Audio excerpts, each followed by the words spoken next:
Tak terlalu banyak gembar-gembor sebelumnya, PKB justru menjadi parpol pertama yang mendeklarasikan calonnya untuk maju di Pilkada Jakarta 2024. Yang diusungnya pun bukanlah nama sembarangan tetapi sang petahana yang memiliki elektabilitas tertinggi sejauh ini yakni Anies Baswedan. Menurut pengamat politik dari Universitas Nasional, Selamat Ginting, deklarasi dari PKB terhadap Anies membuat peta koalisi menjelang Pilkada Jakarta menjadi kian menarik. Ginting menganggap deklarasi dari PKB itu seakan menandakan bahwa kebersamaan koalisi perubahan saat ini sudah berakhir. Sebab, yang mendeklarasikan saat ini yakni baru PKB bukan bersama dengan Nasdem dan PKS yang juga tergabung dalam koalisi perubahan. Menurut Ginting, hal itu karena di pihak Nasdem dan PKS sampai saat ini masih alot soal siapa yang akan mereka usung.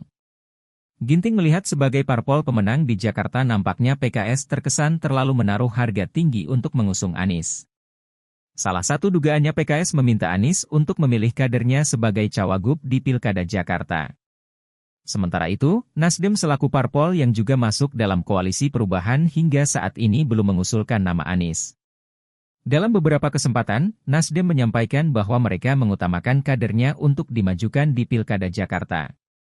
Hal itulah yang dimanfaatkan PKB untuk mengambil momentum menjadi parpol pertama yang mendukung Anies di Jakarta. Ginting meyakini PKB tentunya ingin mengulangi efek ekor jas dari Anies sebagaimana yang dirasakannya pada pemilu 2024 di mana PKB bisa meraih 2 kali lipat jumlah kursi di DPRD DKI Jakarta ketimbang pemilu 2019.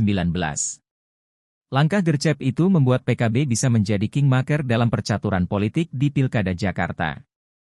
Sebab, parpol yang juga ingin mengusung Anies tentu harus berkomunikasi dengan PKB.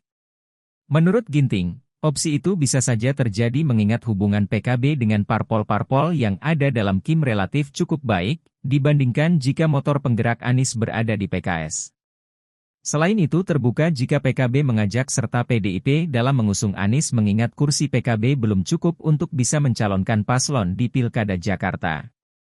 Elektabilitas Anies yang masih tertinggi di Jakarta menjadi daya tarik utamanya. Karenanya, muncul pula wacana duet Anies dengan Ketua Umum PSI yang juga putra bungsu Presiden Joko Widodo, Kaesang Pangarep. PKB pun telah menegaskan mereka siap terbuka dengan pihak manapun, termasuk halnya wacana duet Anies Kaesang di Pilkada Jakarta. Download Tribun X sekarang, menghadirkan lokal menjadi Indonesia.